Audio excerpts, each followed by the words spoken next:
Assalamualaikum warahmatullahi wabarakatuh. Kembali di Ikrim ingin menceritakan pengalaman karirnya selama berorganisasi di Ikrimsa. Beliau sebelumnya sempat jadi ketua Ikrimsa periode berapa Bang Rafi? Periode 2020-2021. 2020-2021. Ya, kita akan sharing session lah gimana pengalaman dia selama menjabat sebagai ketua umum Ikrimsa, apa aja tantangan terbesarnya, mulai dari program kerjanya dan juga bagaimana SDM-nya selama dia menjabat. Mari kita mulai aja kali ya. Baik, langsung aja kita bertanya langsung kepada narasumber kita kali ini. Pengalaman maksudnya dalam Ikrimsa ini kan dari tahun 1991 ya kalau nggak salah ya? 95 banyak tantangan lah dari mulai tahun 95 itu sampai sekarang 2024, berarti berapa tahun tuh? Cukup lama ya? Lama banget itu. Itu menjadi tantangan besar gimana cara bisa kita konsisten dalam hal menuntut ilmu. Betul. Carut marut, apa ya bisa dibilang carut marut, naik turun arus deras ya, orang-orangnya pasti berbeda-beda. Pasti. Gimana? Mungkin ada tantangannya seperti apa? Bisa dijelaskan? Ya, awalnya sih saya sebagai anggota biasa, karena berhubung pergantian ketua selanjutnya itu tahun 2021 kalau nggak salah itu saya dicalonkan oleh senior. Ada beberapa teman saya juga yang dicalonkan di situ. Nah, alhamdulillahnya saya terpilih sebagai ketua organisasi Ikrimsa. Berarti maaf ini saya potong. Ya. Berarti awal kepilih kan tahun 2021, ya. 2022 tuh. 2022. Enggak. Iya. Iya benar. 2021, 2002, 2023. Oh, berarti 2 tahun periode 2 tahun dong. 2 tahun. 2 tahun. Terus awal masuk Ikrimsanya gimana tuh? Awalnya itu saya kurang lebih 2000 tahunnya saya lupa, tapi seingat saya tuh waktu kelas 1 SMK tuh. Kelas 1 SMK berarti saya 2014. 2014 antara 2014-2015 itu awalnya. Sebelum masuk organisasi ini saya kan pengajian juga di almarhumah Ustazah Nasipah. Awalnya di situ saya lanjut ke ada teman ajakin ke masuk organisasi Ikrimsa gitu. Nah, lanjutlah di situ setahun, 2 tahun, 3 tahun. Ya alhamdulillah saya 2021 itu diamanatin sama teman-teman sebagai ketua Ikrimsa gitu. Berarti memang perjalanannya cukup panjang dalam menuntut ilmu ya. Maksudnya di Ikrimsa kan dari 2014, di 2021 juga langsung ditunjuk jadi ketua kan, itu perlu banyak pertimbangan dari senior-senior yang tadi dibilang. Betul. Itu perlu banyak pertimbangan yang besar, apalagi ditambah dengan perkembangan zaman ini yang mulai carut marut lah, mulai aneh lah gitu. Benar. Jadi senior juga punya banyak pertimbangan akan hal itu.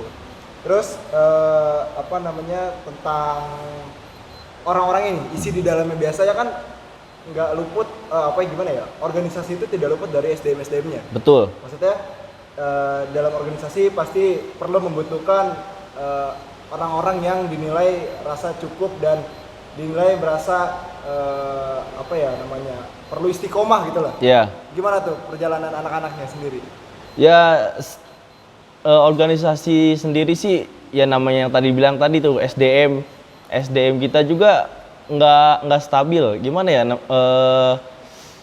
Setiap tahun ada peningkatan, ada penurunan gitu. Apalagi pas di tahun-tahun saya itu pas awal masuk tuh di hari raya, pasti habis hari raya lebaran itu pasti banyak penambahan anggota, banyak sebulan 2 bulan banyak. Itu karena kita open apa itu? Open anggota lagi, open anggota gitu. Jadi nggak siapa aja yang mau masuk organisasi kita silahkan gitu, tanpa syarat. Waktu itu tanpa syarat dan ketentuan, siapa saja boleh masuk. Tapi yang udah masuk remaja gitu. Sudah masuk. remaja. Ya, remaja Ikhwan, laki-laki. Harus laki-laki. Harus laki-laki karena remaja Ikrimsa Masjid Syarikatul Anwar. Gitu. Berarti kalau untuk di daerah sendiri gitu, daerah kampung sendiri, Ya. itu ada apa namanya, ada pengajian yang ada laki-lakinya, berarti ada khusus ceweknya juga? Ada. Waktu itu seingat saya terakhir 2000 berapa gitu. 2021 2022 itu masih ada. Itu remaja putri Porsita namanya. Oh, ada lagi? Ada Porsita. Itu full perempuan semua tuh? Perempuan semua khusus gitu.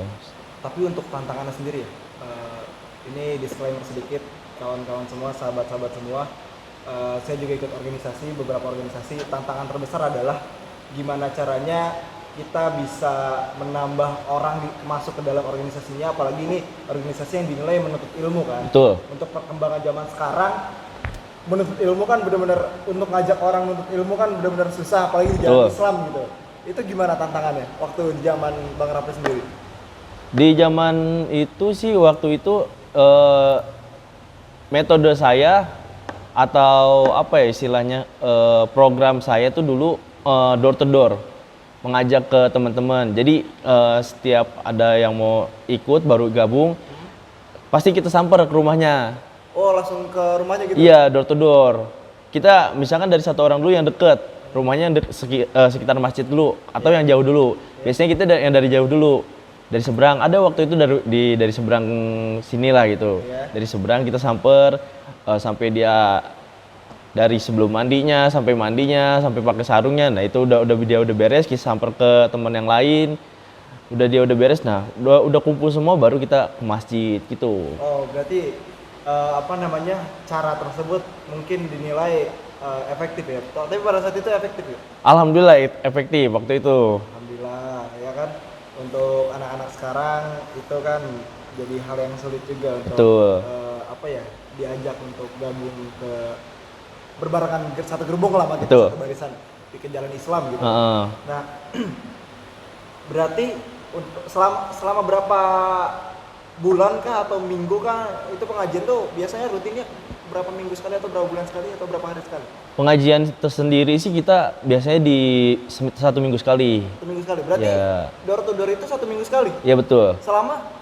Selama kurang lebih 2 bulan 3 bulan, 3-4 bulan, 3 bulan 4 bulan lah. Gitu. Berarti emang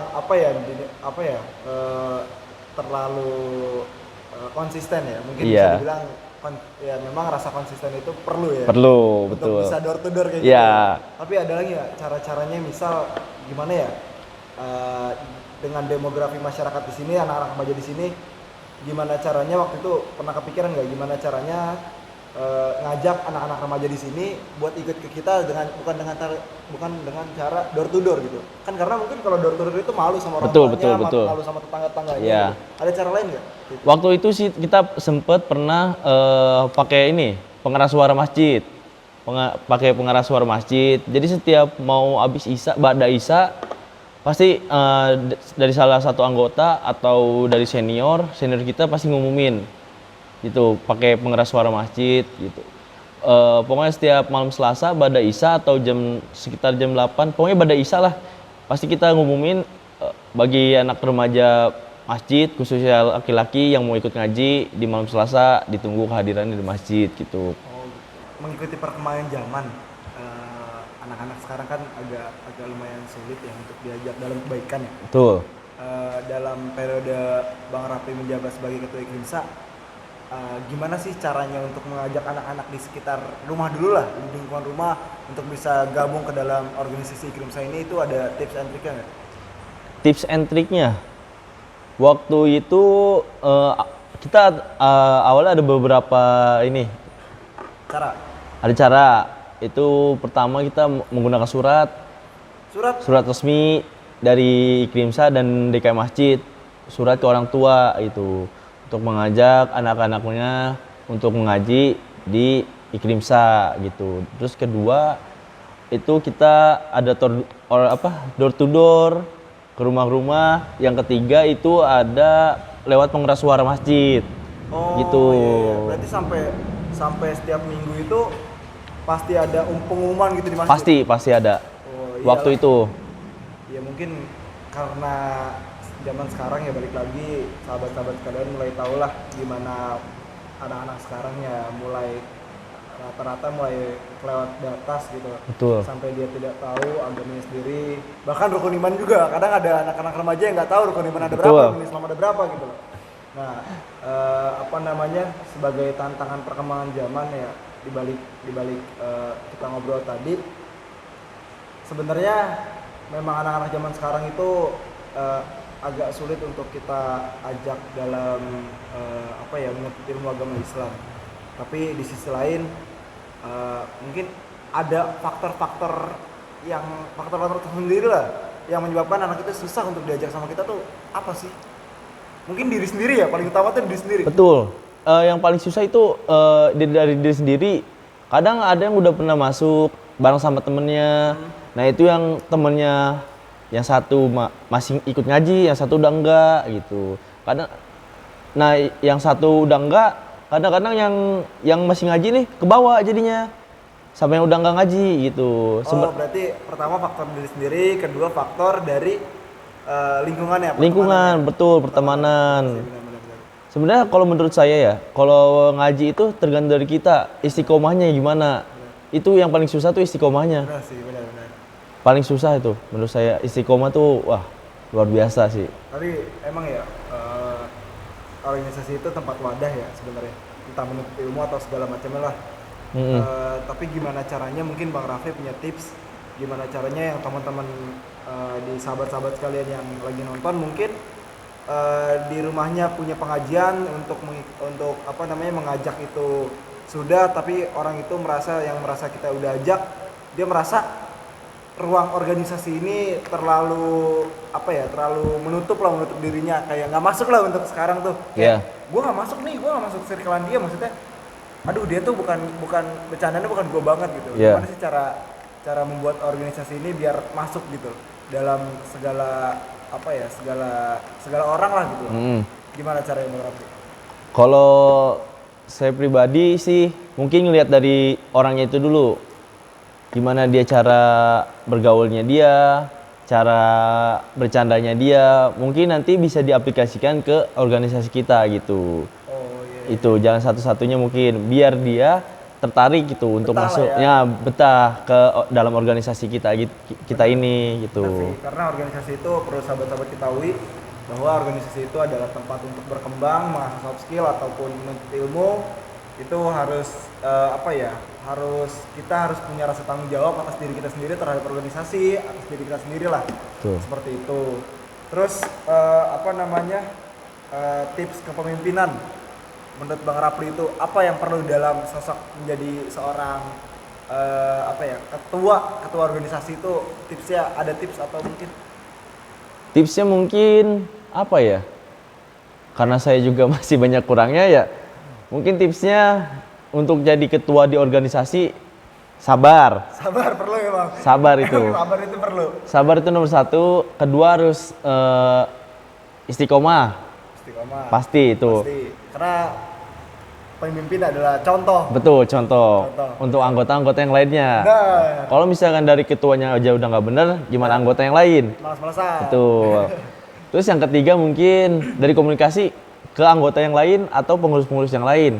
Itu menurut saya sangat penting juga. Bonding kuat lah ya. Betul. Bercanda bareng atau mungkin bikin kegiatan bareng sama anggotanya, itu membuat rasa nyaman, membuat orang itu merasa seru nih di organisasi ini loh. Gak cuma isinya menuntut ilmu. Maksudnya nggak cuma agama aja yang kita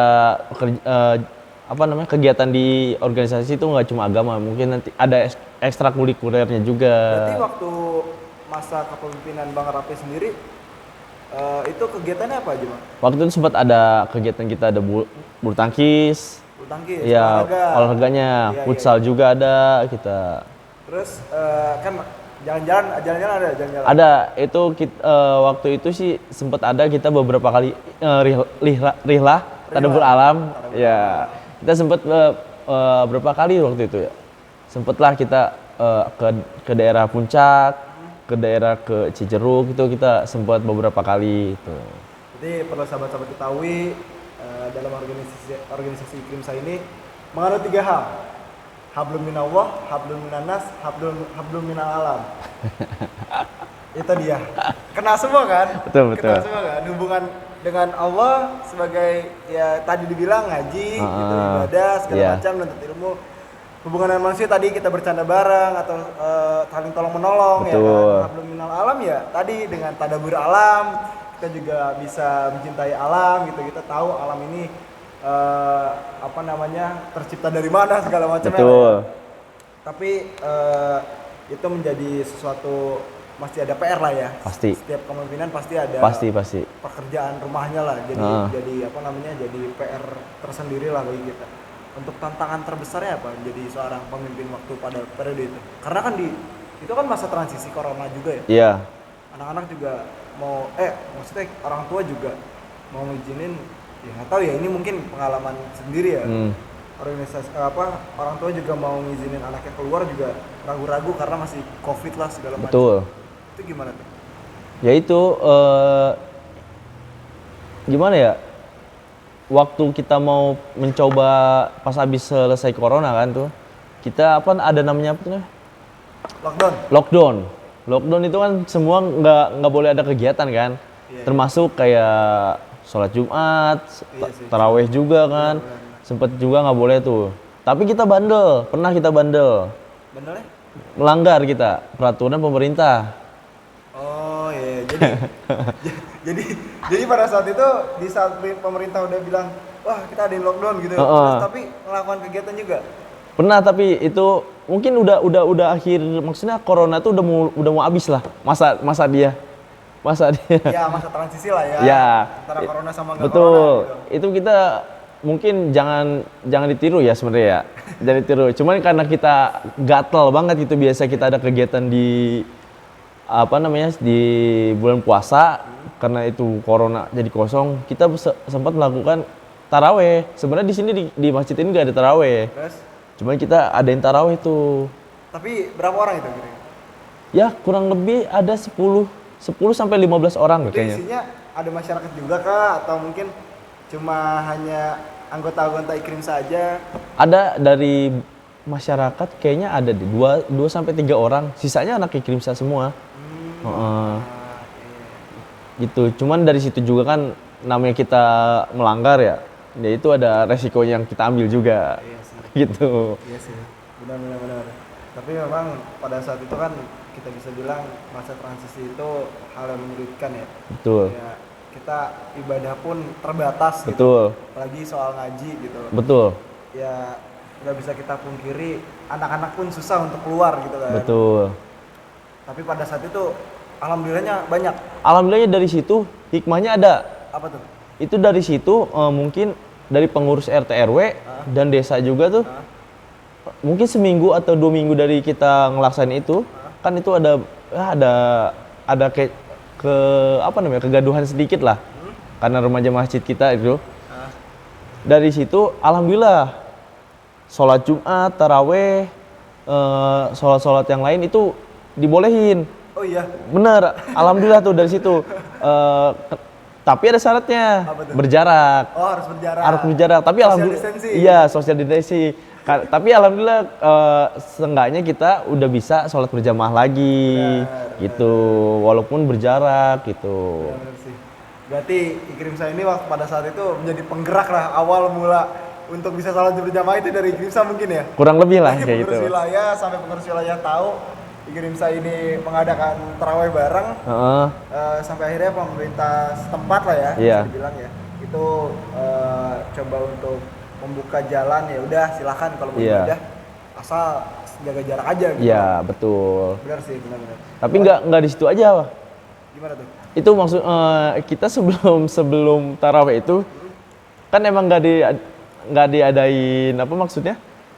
Nggak ada sholat Jumat. Nah, kita ke masjid seberang. Ke daerah lain. Ke daerah lain. Karena di daerah lain masih ada yang melaksanakan sholat Jumat. Itu sampai kita dimasuk ke grup gitu. Tapi waktu pada kepemimpinan Bang Rafi sendiri ada kegiatan-kegiatan lain nggak? Maksudnya ya kita kan nggak tahu ya, misalkan di malam Selasa itu malam Selasa kan? Malam Selasa. Malam Selasa itu misal entah gurunya berhalangan hadir karena sakit kah atau ada pekerjaan lain kah, itu biasanya ngapain tuh anak-anak? Biasanya kalau misalkan guru atau kita nyebutin bapak ya, kalau bapak nggak ada, paling kita diganti ke kegiatan yang lain. Contoh kayak misalkan baca rawi, soroful anam gitu, atau kayak zikir biasa atau sharing-sharing, atau biasanya kita latihan hadroh juga bisa gitu. Oh, ada anak-anak hadroh juga? Ada anak hadroh gitu. Pernah kemana aja nih anak-anak hadroh nih? Nah, untuk masa hadroh kita alhamdulillah pernah kita ikut festival di panggung. Itu kayaknya Iklimsa pertama kali tampil di festival yang panggungnya wah banget. Gede banget itu. Anak-anak shock tuh, anak-anak shock. Pasti shock. Anggota yang lain shock. Pasti itu makanya shock banget. Dingin, nervous Nervous lah. pasti ada. Nervous lah. Iya. Itu kita tampil di majelisnya Syababul Khair. Oh iya. Nah, itu pimpinannya Habib Mahdi. Habib Mahdi. Iya. Itu di Syababul Khair itu pernah ngadain festival hadroh. Iya. Nah, kita itu ikut. Senior kita tuh yang daftarin. Oh, dijebak. Itu juga kita persiapan gak lama. Berapa bulan? Sebulan kayaknya. Sebulan, Kurang lebih sebulan. Tapi latihannya? Latihannya rutin Satu tapi minggu? kurang lebih 3 minggu kayaknya kita latihan. 1 minggu berapa kali itu? 1 minggu, Nggak tentu. kadang 2, kadang 3 gitu, nggak Berarti tentu. emang nggak tentu ya? Iya, nggak tentu. Ya, emang anak-anak juga kan ada yang kerja, mungkin ada Iya. yang belajar atau segala Tuh. macam. Tuh. Tapi bisa apa namanya? Hadrohnya bisa ada panggilan gitu-gitu. Bisa. Kita misalkan acara Sekali ini sekalian promosi aja. boleh. Promosi. Wah ya, boleh buat sahabat-sahabat dimanapun berada gitu, atau ayah bunda yang mau ada acara khitanan, mau acara nikahan atau acara hari besar Islam lainnya, mau diiringi dengan hadroh bisa dihubungin nomor di bawah ini. biar di bawah ini. iya, biar tim media yang ada kerja media. ada. Iya, bener. Tapi media juga bisa dipakai juga tuh. Bisa. Kalau media hubunginnya kemana nih? Nanti juga di sini nih. Nanti anak-anak media siap-siap nih. Kebanjiran Iya, promo. iya. Nanti ada promonya tuh. Siap. Buy one get one. Editor siap-siap di sini nomornya. Editor, naga dong naga. Keluar api gitu. Iya. Biar kayak podcast sebelah gitu. Iya, betul. Kenapa anak-anak muda bisa dipercaya lah di sini lah ya. Iya, alhamdulillah. Karena pasti ada aja inspirasi yang baru, ide yang fresh lah ya, bisa Betul. dibilang seperti itu. Ya mungkin kita agak melenceng sedikit pembahasannya karena Betul. Bang Raffi kan sebagai pemimpin sempat menjadi pemimpin Sempat. wadah yang naungannya masjid, remaja-remaja masjid ya kan. Nah itu menjadi pembelajaran buat kita semua, sahabat-sahabat. Tadi kita udah sempat tanyakan juga bagaimana tips and trik sebagai pemimpin di sebuah organisasi yang bernaungan sebagai masjid. Nah mungkin itu saja yang ingin ditanyakan Bang Rapli. Mungkin kita bisa bertemu kembali di lain episode mungkin. Amin. Ya jangan lupa buat sahabat-sahabat sekalian yang sedang menonton ini, jangan lupa saksikan episode berikutnya. Terima kasih buat sahabat-sahabat yang sudah menonton episode kali ini, episode Sang Pemimpin. Itu dia, jangan lupa untuk subscribe, like. Nah, jangan lupa untuk follow media sosial kita, apalagi Instagram tuh, Iklimsa, buat tahulah episode selanjutnya itu siapa narasumbernya, ngebahasnya soal apa. Nah, itu jangan lupa, dan jangan lupa untuk di-share ke teman-teman kalian di media sosial kalian untuk mendengarkan kisah-kisah inspiratif selanjutnya. Saya sebagai host dan Bang Raffi sebagai narasumber, kita pamit undur diri ya Bang Raffi. Ya. Assalamualaikum Warahmatullahi wabarakatuh.